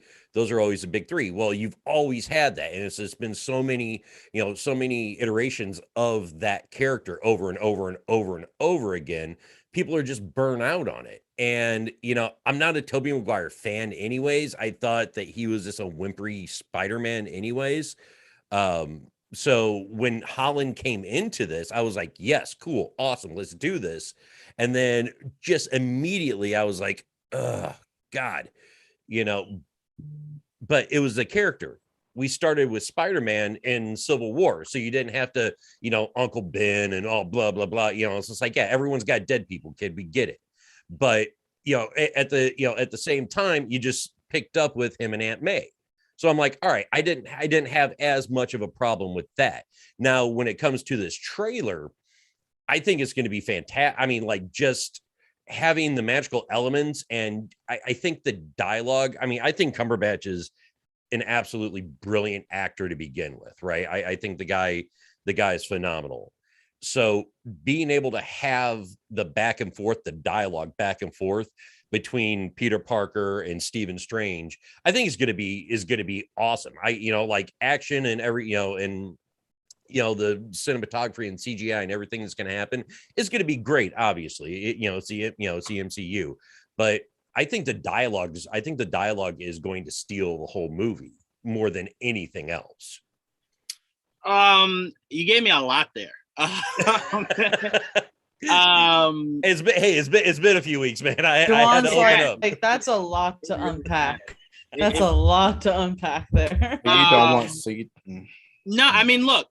I respect it. I respect it. Being my dad says this all the time. I disagree with him all the time. I kind of feel as though it's your cash cow, and not only that, I am very much of the mindset of you do it till you do it right.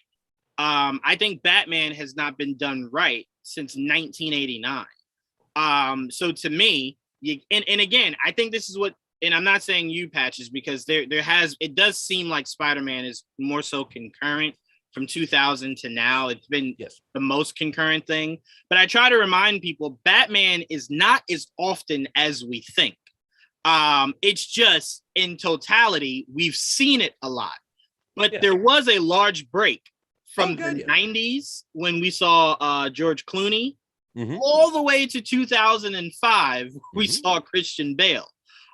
So it's not literally like every 3-4 years they're giving us another Batman. Yeah, but Batman and Robin was like 99. I mean, we're only 5-6 years. I mean, that's not a long break. From Adam West in 1969 to 1989, that was a big break, right? But yeah, I mean, that's too much of a gap. I mean, there was a longer break between Andrew Garfield's Spider-Man than Tom Holland's Spider-Man. Wait, you said there was a larger break? Yeah, there was a larger gap between the Amazing Spider-Man 2 to Civil War, wasn't there? No, 2015 was Tom Holland's appearance as Spider-Man. And I think the Amazing Spider-Man 2 was maybe 2012, 2013. Was it? Mm-hmm. Yeah. It wasn't that long. Because remember, man, I'm getting old, dude. I'm getting really old. The original idea was to have Garfield continue to be Spider-Man into the MCU. 2014. That was right when Spider-Man's 14. Not Spider-Man, I'm sorry. That was right when Sony's emails got hacked, and it kind of threw everything for a loop. Andrew was no longer Spider-Man. They were recasting for a new one. So that was literally like that. Okay. See, I'm getting old. I like it. It felt like it was a long gap between Garfield and Holland. Yeah, no, it was so short. You gotta take your vitamins, man. You gotta take your vitamins here. It was so short because it was supposed to be Garfield continuing. but it was a short turnover from Garfield to Tom Holland. It's Gotcha, why no one gotcha. really gave Tom Holland a shot till they saw him, and it was just like, oh, okay, all right. Right.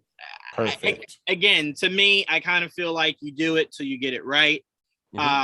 Superman, I understand where you're coming from. It's a character that's written to be very boring. And his power set is kind of just like they enhance it. I said it's the Goku syndrome. It's kind of just like, well, you're strong, and it's just like, okay, he's stronger. Now we're just gonna write you stronger than him, rather than you actually having to overcome things. It's just, I'm gonna just write you stronger. Like now you can fly around the earth in reverse time, and it's just like, what? Like, why? He's already bulletproof. Why does he now get to reverse time? So yeah, I understand it. I don't think Superman is boring, but even if Superman was boring, and we're not getting into this, but it's why I appreciate Zach's take on Superman even more, because he did build him from the ground rather than just saying you are immensely stronger than everybody. Right. It was a whole learning curve of, I don't know how to do any of this. And he got trashed a lot in that movie before he overcame things. So to me, it's just the idea of, I get it. It's my dad's thing. My dad does not like seeing origin stories. I am always of the mindset of, I don't think it's fair to tell a director, hey, we've already seen the Fantastic Four get their powers. Just start the movie off where they're already. Oh no, we need that. Yeah, like, well, and I agree with you. I mean, like, I love origin story movies. I mean, hell, one of my favorite one is the first Avenger, right? I mean, when they introduced Cap, I mean that was an amazing origin story. It's just, how many times can you do an origin story of the same character? And I think, and maybe that's what has played out for me. Well, I always say it's different when you see how Toby Spider-Man became, and then how Andrew Spider-Man became, and then how Tom's. All three of them are different. The only thing that's the same is that Uncle Ben dies. But it's not really exactly the same story. Right. Bruce Wayne, his story is not exactly the same. Hell, there were 3 movies where you didn't get Bruce's parents dying. So I'm like, to me, it's always different, and it's why I am okay with a new director taking a character I've already seen before, because the origin is different. Fan Four Stick, as horrible as that movie was, that whole concept was different. The first half was cool. Fair, but the movie in totality, I think we can all agree, was not good. But to me, as long as each incarnation is different, it kind of lends to, well, that's why I want to do it from the beginning, because I'm so different. So if Matt Reeves' Batman does have his parents dying, do I need it? No. Will I accept it, knowing that it's probably different than what Bale's Batman's origin was? Oh, sure. Yeah. Sure. So that's why I always argue with my dad on, well, if we go to his mentality of, we don't need it, we literally would have kids that are born 50 years from now that is getting Batman for the first time, where he's been Batman for 5-10 years already. And that kid's just like, well, how did he become Batman? It's like, don't worry about it. That's different if it's 50 years from now, but it's like, for us in our lifetime, like every 5 years they get a new Batman. It's like, here's I think that I think, Tia, you hit it right on the head there too. I mean, and I think that was the same with the way I kind of felt with Spider-Man, because you had the Maguire and then Garfield. I mean, both, it was just like, okay, Jesus, we gotta go through this again. And then you went through it again and into the Spider-Verse. And it's just like, oh, good. Yeah, God, I was relieved that they didn't do that with Tom Holland. Yes, and that's why I gravitated towards the Holland Spider-Man the most of all of them, because they didn't drum you with that backstory. It, like, he's Spider-Man because all this stuff has been so close together. Now you're at that point of, all right, well, everyone knows who the hell Spider-Man is, so let's just see him start slinging webs and beating people up. I mean, come on. I mean, why keep up the pretense? to me, I think that's what builds Spider-Man. Like again, in Andrew Spider-Man, his parents died. We saw his parents die, not Uncle Ben. Well, Uncle Ben was dead, but we saw his parents die this time instead of the Uncle Ben. Right. But to me, origin is what crafts your hero. So if you skip over that, you're skipping over what made that hero who he is, albeit you've seen it before. I get it. I do. But to me, each time there is somebody that has not seen it before. There is someone on this planet who has not seen Tobey Spider-Man. So seeing the origin of Spider-Man is brand new to them. But to play a quick counterpoint to that exact theory, they didn't have to explain that with Tom Holland's, and look how massively popular and successful that franchise is. I honestly think they did that because they were so close from the Amazing Spider-Man. I really think they were like, let's not do it again if we just had the other one. I feel like everybody should know. And also, that's what I felt like. I do think to a degree they retconned it. Stark was Peter's essentially Uncle Ben. Yeah. He had to with great power comes great responsibility conversation with Stark during Civil War. Yeah. So I think you kind of didn't see it or really get any flashbacks in Spider-Man solo movies because Stark was essentially supposed to be that figure of Uncle Ben. So to me, it's changing. It's evolving. So to me, an origin story is fine as long as it's not legit the same exact thing that I just saw last time. And we have Tom Holland now, so hopefully Spider-Man for the next 20 years. We ain't got to worry about getting another one. How about that? Right. Let's keep the checks coming, baby. That is fair. And when we get Miles' story is different than Peter's. Yeah, so I do believe we do need an origin story for Miles. Oh yeah, 100%, because that'll be an actual live action Miles Morales, and we've never seen that before. So you need to explain him. Definitely, it's just Peter Parker. It's like, okay, we've all been around for this. I'm gonna cry when we get Miles. I'm gonna cry when we get Miles. Yeah, that's gonna be a huge moment. But no, look, like I said, I definitely understand what you're saying. You're coming from the standpoint of having seen it. So as someone who has seen it, you're saying I don't need to continue to see it. And I always go from the mindset of it's the same thing I said when everyone was just like, "What? How dare you redo Aladdin or Lion King or any of this stuff?" And I'm like, well, there is someone out there who has never seen that animated movie that easily could go see it. That easily could just see that and that be the end of the story. But you're making it in the mindset of someone who has not seen it. And for that person, I want that because that's their first entrance to Lion King. Yeah, I got mine, 100%. And that's there. So that's the only reason why it doesn't really bother me all that much. But I get it. And like I said, this is the conversation I have with my dad maybe every Christmas. And I just feel like when you already know it's already implied. Yes, I get it. For that individual character. It's totally fine. Like you said, if Miles Morales, yes, absolutely. It's going to be a different backstory and everything else. So yes, 100%. But,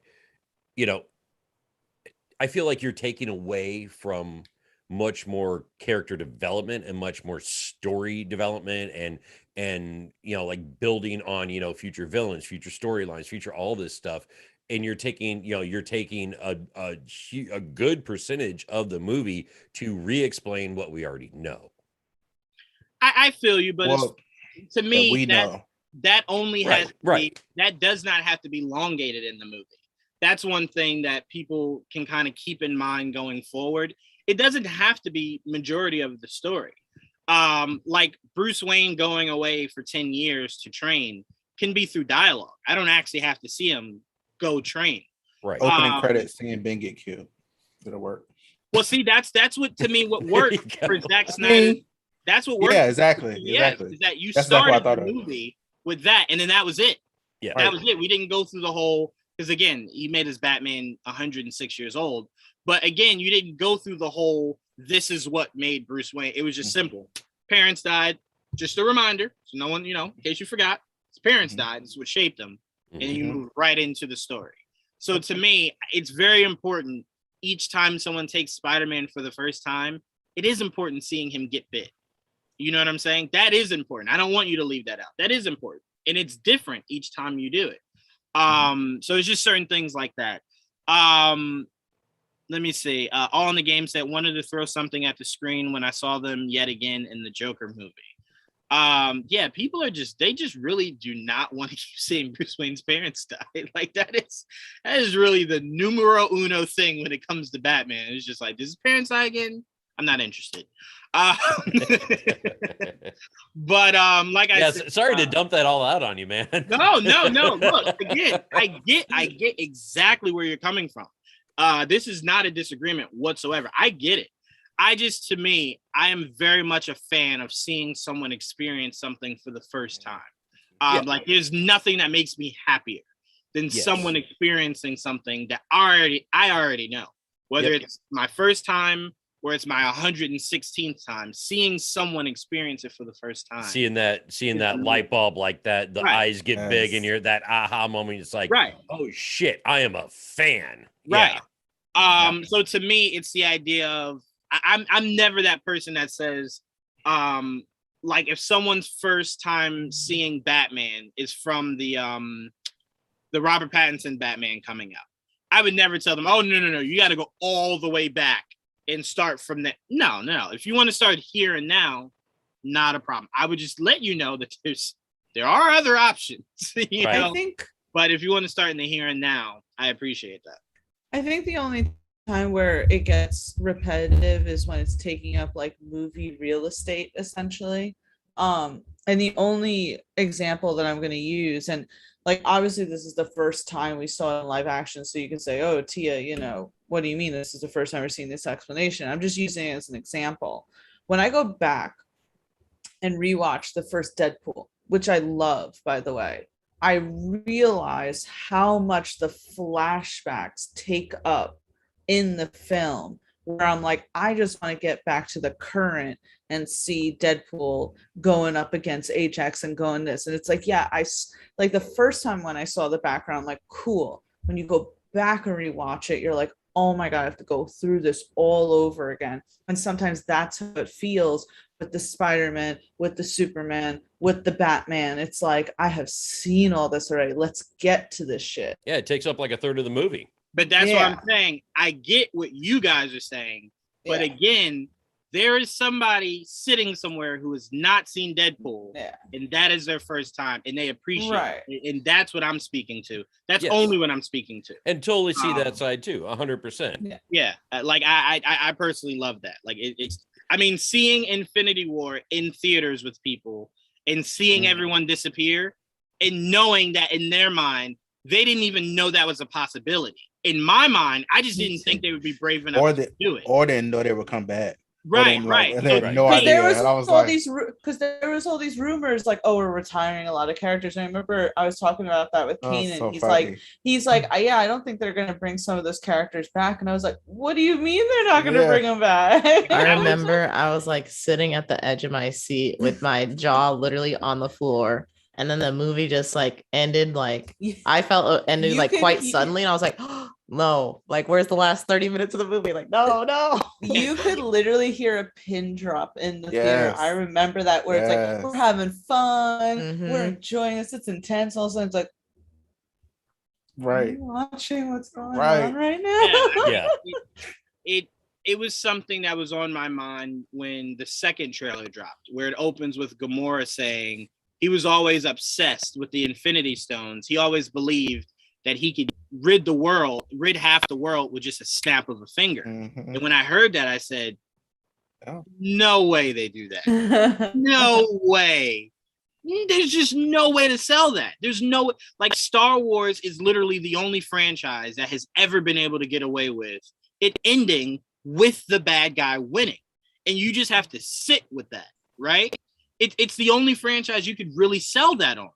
That power. So there's no way Marvel could wipe half these heroes that you either just got or you've spent time with, and the audience be able to accept that. So I'm like, no way. So as I'm seeing him, snap, and I'm just like, okay, hold on. And then as everyone's disappearing, I'm just like, no, they did it. They really did it. And I'm like, I'm looking at my watch and I'm like, no, there's no more time left. They're not coming back now. This is it. So to me, it was just one of those things where it's just like it blew my mind because I'm like, there's no way.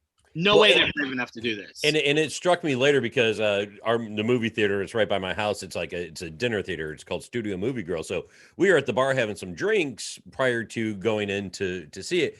And it didn't dawn on me until after we got out of the theater. But looking back, everybody walking out, because I had it on like 6 or 7 of the screens going on that night, right? Walking out, I mean, like it was noisy, chat in the bar, but like walking out, it was like dead silent.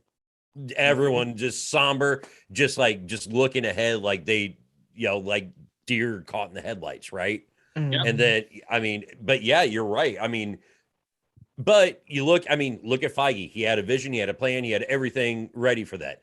George Lucas, same way, had a vision, had a plan, had steps moving forward. So, I mean, I think that's what those, one of the main distinguishing factors are. I mean, like that's visionary work right there. I mean, like that's, knowing where you want to end up and how you're going to take the audience on that ride.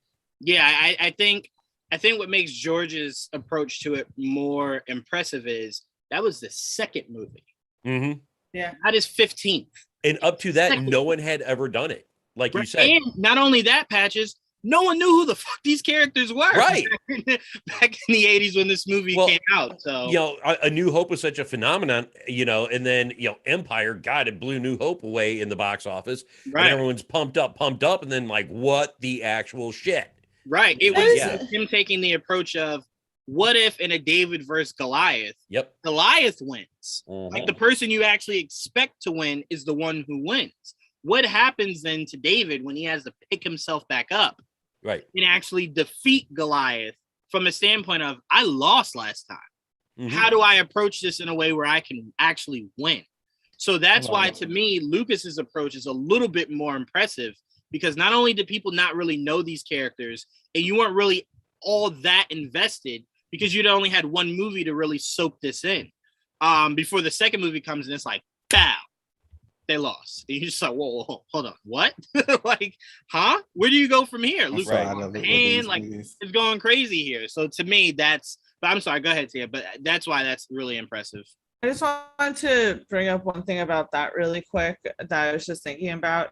If you guys realize, like, that movie came out, late 70s? That's only about a decade. Or Empire. Whichever one that the very first one? The second one. Oh, the second one was 1981. Yeah, that was the 80s. Yeah. So you have to think when that came out, that's only like 20 years after the motion picture rules. There were rules for 30 years in between the 30s and the 60s. That's where we got, you can't kiss for longer than 3 seconds, yada yada. And in those rules for the films was that the bad guy can never win at the end. Right. So it must have been a refreshing thing for Lucas and stuff. Like, what if we have the bad guy actually win? So that was a very revolutionary thing that Lucas did at that point. Yeah, I will say Lucas kind of said, "Oh, the rules are over. I'm gonna have brother sister kiss. I'm gonna go all out. I'm gonna go crazy with this. I'm gonna go bananas." I love you, George Lucas. Would you say, Trayvon? Oh no, I was just for me, I guess I was late to the party with Star Wars, so I didn't feel that what you guys are talking about. Mm-hmm. For me, I guess the last movie that left me like, okay, I need the other movie right now, which was definitely Hollows Part 1, the Harry Potter movie. For me, when he went and got the Elder Wand, I was like, what the hell are they gonna do now?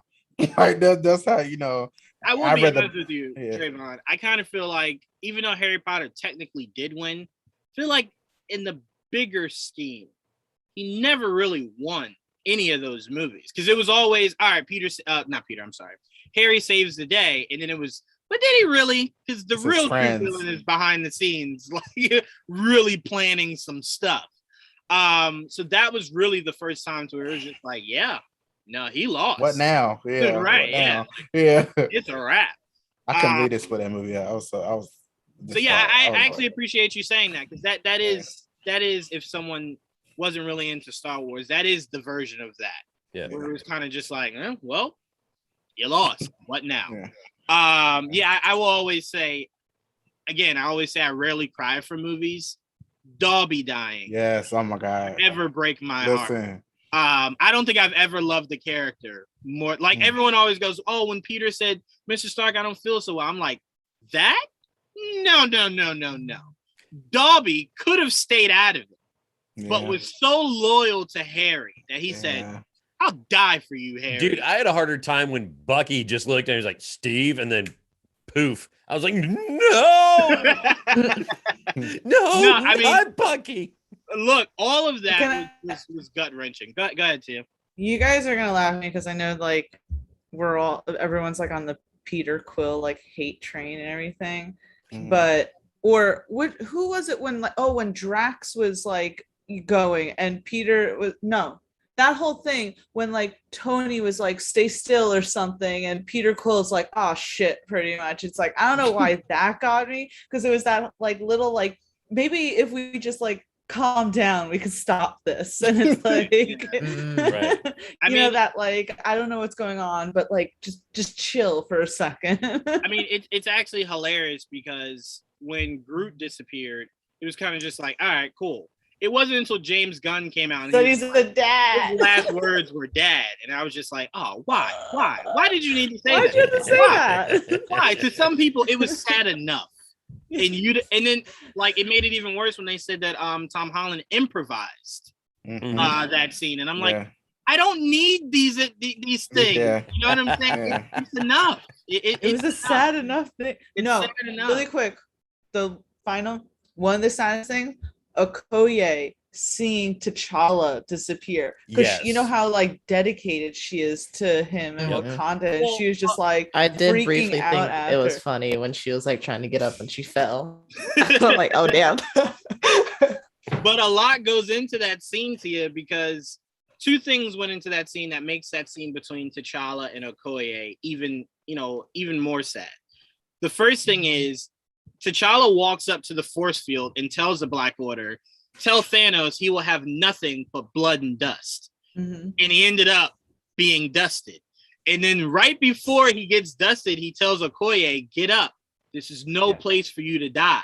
I thought she was when he said that, I thought she was going to die. And then when he died, I was like, yeah, it was so he was foreshadowing literally everything that was going to happen to T'Challa in that moment. He just like blood and dust, and it was just like, oh well, you had some blood on your lips and you dusted. And then it was, this is no place to die. Oh, this is exactly where you die. Talk about calling your shot. Holy hell! Right? He was just like, man, I am 2 for 2 right now. Yep. That's every time I think there. of the movie is that run for me. Every time I think about that movie, it's just that when they're both running, when Cap and Black Panther's running, it's just away from the pack. Yeah, that was iconic. That was Yeah. iconic. That was. It really was. It was just like, damn. All right, relax. Like you winding yourself for. But all right. All right, guys. This has been an all-new episode of the MCR. I want to thank Jamie, Trayvon, Prime, Tia, and returning Patches. Glad to have you back. This was a great episode. This was a lot of fun. Again, me and Tia, episode 3 was it. That was all we had. So now we are as in the unknown for episode 4 as everybody else. So I'm curious as to what episode 4 is. I kind of hope that they don't really leak what the episode is. We can kind of go into it fresh, like, oh, what? Zombies? What? Or, whatever the episode is. So again, I'm looking forward to episode 4. What If has been great so far. It has been really, really, really good. I've been telling my classmates because I'm in a media production major. So in one of my classes, we were talking about like the different movies and shows we've been watching. And people are like, oh yeah, like Loki's my favorite MCU series. I'm like, have you seen What If? And they're like, no, we haven't seen What If. I'm like, watch What If. Like, please. You won't be disappointed. No, I mean, but look, shouts out to Kevin Feige because that's how he's approached each show. To where each show seemingly there is an argument to be made is better than what came before it. Which, kind of gives you good spirits for Miss Marvel coming, Tia, cover your ears, Hawkeye coming, and then Moon Knight and so on and so forth. So I'm very excited. But yeah, look, Trayvon, I'm telling you, I will be very annoying to Tia when Hawkeye comes out. I mean, in her ear every 5 seconds. Like, Tia, did you see it? Tia, did you see it? It was so good. It was so good. Yeah. Academy Award So for good. The best one. For The those best one. 8, I'm really gonna miss you guys for those like 6 to 8 weeks. I really am. No, You won't miss it. I'm You gonna guys tweet you. so I'll tweet you. much. I'm out. I'm like, No, look. you would not let me cancel the episode when I didn't get Mephisto. You will be there for every Damn it, you single beat me Hawkeye to it. I was trying to drop it in there somehow. Oh, we mentioned Mephisto before. He even showed a picture of it. Yeah, he had love you guys. his bookmark of Mephisto. Thank you guys. in Thank his you. book. What Jamie, Juwan doesn't want to I'm sorry. No, go ahead, Tia. No, go ahead. What Juwan doesn't want to tell us is that literally his bed sheets have Mephisto on. Head sheets. I got a tattoo. No, I'm joking. Hey, I still have my original Transformer sheet, so I don't want to talk about it. I'm not afraid to admit it. Yeah, come at me. All right, as we head out of here, Jamie, you got a shout out from listener Jim, who said he thought for sure we get a call back. Who's Jamie hiding under the cover? See, I thought about that before we start recording. I let me pull back the cover so nobody thinks I'm hiding anyone. Okay. Yes, There's nobody there. Jim, she changed it. There's no one actually under the covers. They're under the bed now. So Jamie changed. I'm giving it away. She told them to get out. She was Right. I'm like, oh, you this can't be time- here. You can't be here. They're gonna find out. They call you last time. If anyone wants to know what's that a callback to, watch our trailer breakdown for No Way Home. Shouts out to Tia for that.